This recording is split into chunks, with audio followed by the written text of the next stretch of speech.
Health Café con Juana Ramírez.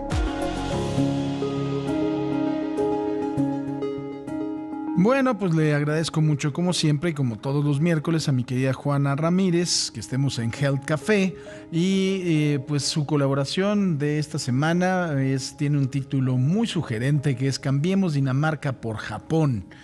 Y me parece que hay razones muy importantes y de peso. Mi querida Juana, ¿cómo estás? Buenas tardes.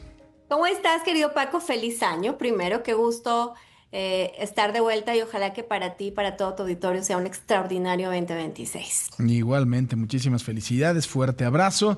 Y cuéntanos, ¿qué es lo que viste en Japón que te hace decir este comentario? Fíjate que sí, en efecto, los últimos días de diciembre tuve el privilegio de pasarme unos días por Japón, particularmente en Tokio y en Kioto. Y además de hacer lo que todos los turistas hacemos, pues nada, uno no deja su vocación y entonces también me di a la tarea de observar cosas que tienen que ver con salud e incluso de visitar un hospital en Tokio. Y me parece que tenemos cosas en común. Primera, una población enorme. Japón, 123 millones de habitantes contra nuestros más de 130 millones, pero a nivel de las dos capitales, Tokio como Ciudad de México se consideran megaciudades.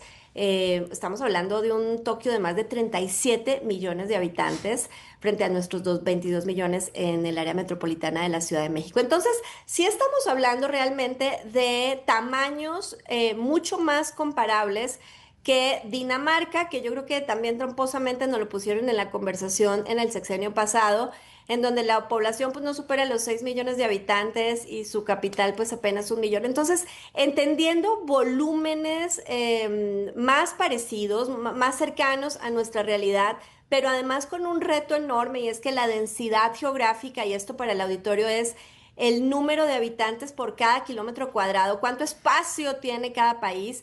Pues en México tenemos bastante espacio, 66 habitantes por cada kilómetro cuadrado, mientras que en Japón son 327 habitantes por cada kilómetro cuadrado. Y eso, Paco, se siente en la arquitectura, en los edificios y en lo pequeñitos que resultan los espacios. Y sin embargo, en materia de salud pública, no solo Japón es famoso por la longevidad de sus habitantes. Un dato no menor es que la expectativa de vida en Japón es de casi una década por encima de la expectativa de vida en México. Es decir, los mexicanos tenemos una expectativa de vida de 75 años frente a los 84 años que tiene la expectativa de vida de los japoneses. Pero además hay otros datos que contrastan y uno muy triste es el de la mortalidad infantil. Hemos oído hablar de la importancia que tiene trabajar en la salud materno-infantil y en materia de mortalidad infantil. En Japón, de cada 1.000 nacidos vivos, casi dos van a morir lamentablemente en su nacimiento frente a 10.8 en México y en mortalidad materna en Japón se registran alrededor de 3 muertes por cada 1.000 nacidos vivos, mientras que en México tenemos 42 muertes en madres. Entonces, esto ya nos hace preguntarnos qué es lo que hacen distinto que nosotros tenemos indicadores de salud que definitivamente nos muestran que tenemos muchas cosas por hacer. Y a nivel de algo que hablamos todo el año y es el tema de obesidad, en adultos al menos, en Japón la obesidad está cerca del 7%, 8% de la población, mientras que en México ya sabemos que supera el 32%, y con esto viene un montón de dificultades de salud asociadas. Y algo que vi, Paco, no sé si has tenido tú también oportunidad de visitar este fantástico país, tiene que ver con la alimentación, porque sí, de un lado está un sistema de salud en el que hay mayor acceso, un enfoque en prevención, muchísimas más enfermeras. Fíjate que tenemos más o menos el mismo número de médicos, pero la diferencia en número de enfermeras es enorme versus México, casi 4 veces el número de enfermeras que tenemos en el país, y esto habla de cómo el sistema de salud está muy enfocado en seguimiento, en atención, en la primera línea de atención, pero también digo yo en mi columna de ayer en el Arco de Juana que la salud también depende de las decisiones que vamos tomando como ciudadanos. Y lo que veo, lo que vi en estos días de visita, es una población que está acostumbrada a usar cubrebocas desde antes de la Claro. pandemia. Entonces, que sin que nadie lo obligue, usa su cubrebocas si tiene síntomas y ves mucha gente usando cubrebocas en los lugares públicos o que por prevención, porque además le pregunté a la gente, ¿usted tiene síntomas? No, prefiero usar cubrebocas cuando hay tal concentración de personas. También el tema de la alimentación es crucial, ¿no? Las tiendas de la esquina, pues tú vas a encontrar verduras, vas a encontrar chance y rollitos de arroz cocido con proteínas, muchos menos frituras y ultraprocesados. Entonces, creo que tenemos mucho que aprender, Paco. Fíjate que además de todo, muy interesante en tu análisis.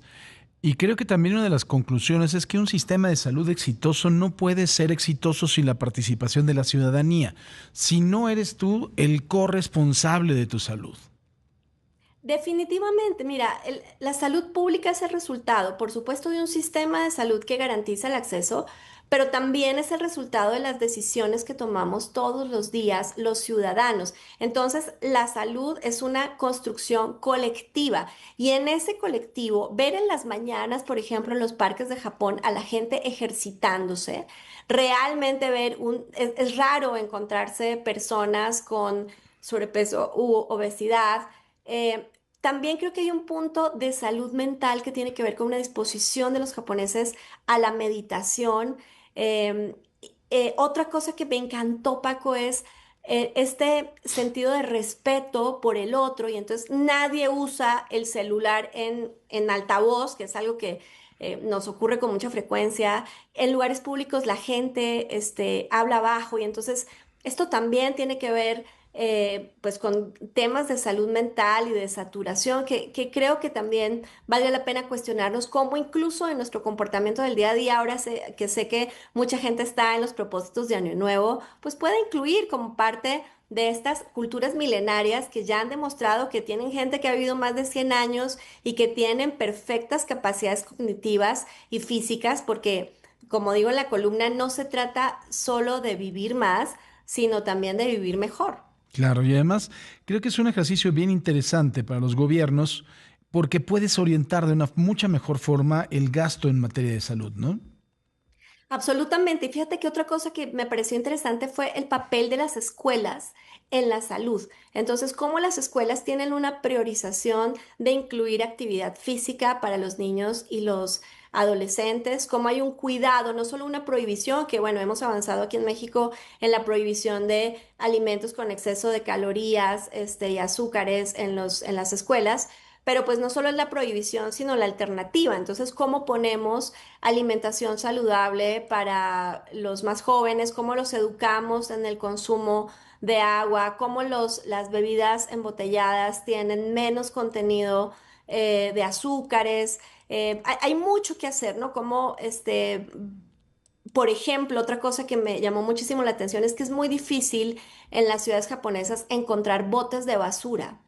Y entonces uno pensaría que las calles están sucias y la verdad es que las calles son impecables a pesar de que cruzan miles, millones de personas al día porque cada japonés se hace cargo de su propia basura y la cargan durante el día para llevarla y depositarla en su casa y tienen un sistema de clasificación de la basura muy riguroso. Creo que son muchos elementos que nos confirman que la salud, Paco, es un concepto transversal sobre el que tenemos que trabajar. Muy bien, pues querida Juana, como siempre, un gusto saludarte. Te mando un fuerte abrazo. Muchas gracias, Paco, igual para ti. Igualmente, Juana Ramírez, las 2 de la tarde con 40 minutos.